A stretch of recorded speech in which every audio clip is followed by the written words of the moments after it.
Oh my god!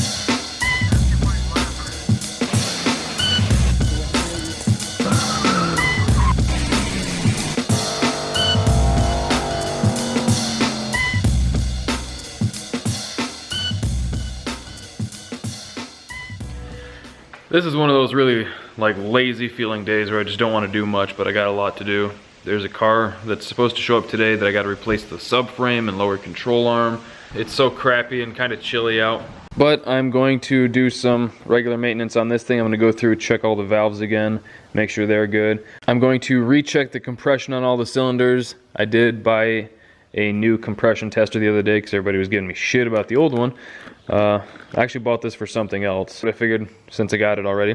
And then I bought a new wideband. Well, not a new one. I actually got this from Honey Badger OBS, the same one that's in Goldie Hawn, for the RX-7 for James Brown. But since that won't need it for a while, I figured let's throw it on Jack Black to see where he's at, because the air-fuel ratio could be kind of close. I was thinking about it. The plugs could just be too hot. We could have to go to one step colder. But quick little shout out. I bought this from Honey Badger OBS. I'm sure most of you guys are familiar with this channel. There seems to be a lot of crossover between us. We both do truck stuff.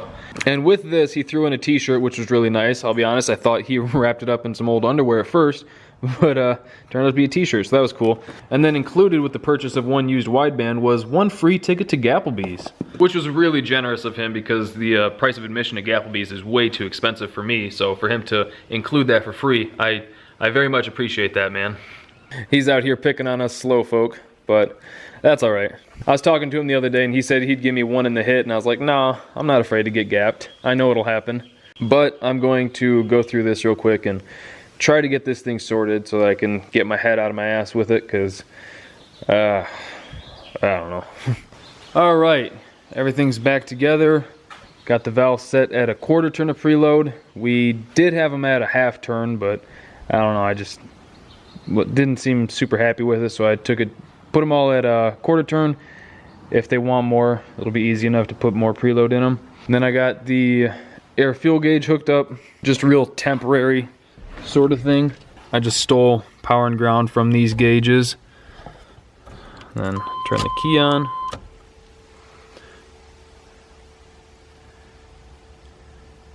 $14.7.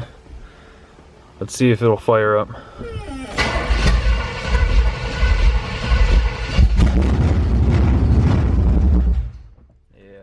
Carburetors.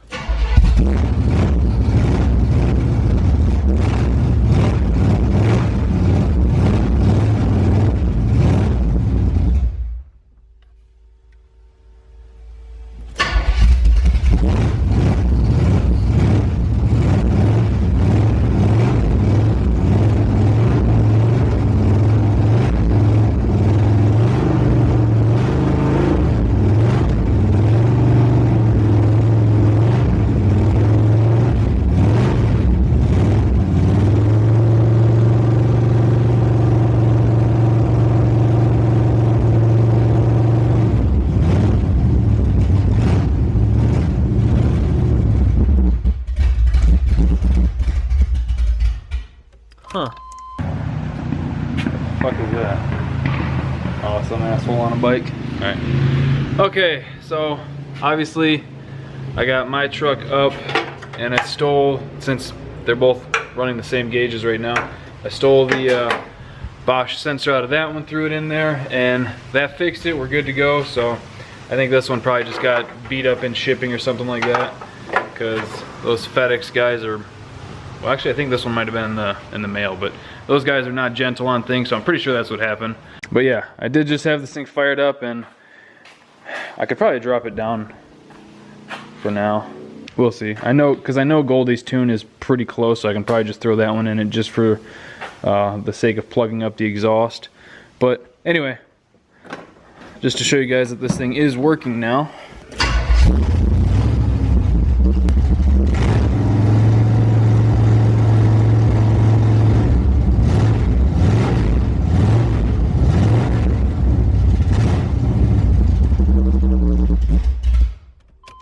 So yeah, way lean at idle.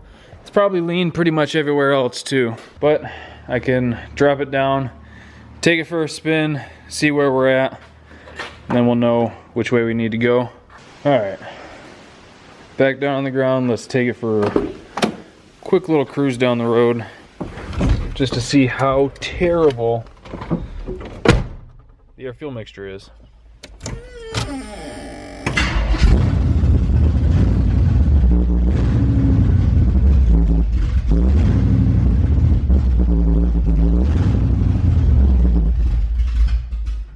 God damn it.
I was trying to watch the road and where I was going, but I saw it bounce between like 13.5 and 14.0, which, I mean, is live-withable.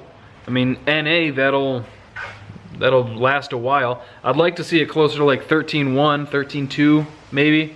And I think I might have to put a little bit more preload back in the valves. It doesn't seem to like the quarter turn too much, so I'm gonna go back to a half turn, see if that makes much of a difference.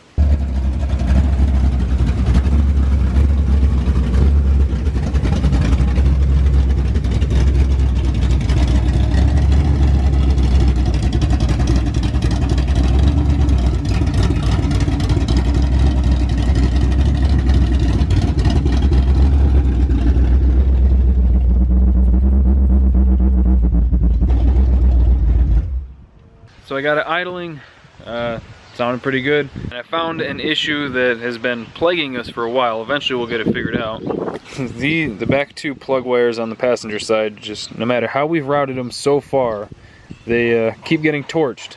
So we were pretty sure that that's what our misfire was to begin with, but yeah. I think for these two we might have to get the plug wires that go straight in. So replace those with another set that piece together. The air fuel ratio, I just took it out one more time. The air fuel ratio, it was at wide open, actually trying to pay attention and not worry about filming and shit this time. It was real close to like 13.5, 13.7 most of the way through the pull. Towards higher RPM, it would lean out a little bit, get closer to 14.0, but I think just those changes, being able to monitor things, firing on all 8 cylinders instead of all 6, and getting the timing figured out. I'm confident about that now. I have it set exactly at 16 degrees initial, put it at 30 at 3000. So we're pretty much throughout the entire pass would be at 30 degrees. We could go to like 20 degrees initial and probably still be safe. It goes without saying that I'm not an old school engine guy. I enjoy them, I've had them, I've never tried to like get a bunch of performance out of them. I've mostly had them in like cruisers. But man, this thing's making me feel stupid. But I think we're starting to get it figured out. I feel a whole lot more comfortable with the setup. We know that, I mean, we've known that we need to put more fuel in it, but we now know exactly how much and how far off we are. I think we're still safe to make NA pulls. Obviously I'm not going to spray it until we rejet the carb. And 131 doesn't have another test and tune until June 19th. So I think we're just going to be stuck playing on the street for a little bit. We might try to make it up to Stanton. I have to see when they're testing tunes. Onondaga, I think they're still kind of in limbo, fighting their legal case. So I guess that's gonna kind of do it. I'm waiting on some more parts for the RX-7. I ordered an oil pan and stuff for that, so I was just gonna pull the oil pan off it and set the engine in it, but I don't want the bottom end exposed too long. So I'm just gonna wait until the oil pan shows up and get that in there. But yeah, anyway, I think that's probably gonna do it for today's video. Hope that wind isn't killing you too much. Hope you guys enjoyed it. Thank you for liking, commenting, and subscribing. See you next time.